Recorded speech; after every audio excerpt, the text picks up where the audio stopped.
Presenting Fugo by Nice Goods.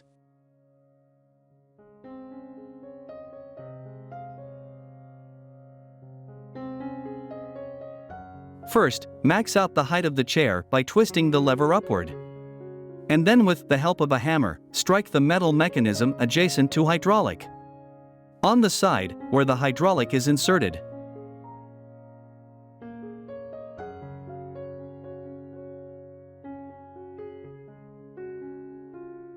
Now hit the edges of the hydraulic with the help of a hammer. Your chair is dismantled now. You can fold it and pack it back now. You don't have to take out any screw. Place your hand in between the seat and the back and pull the back upward.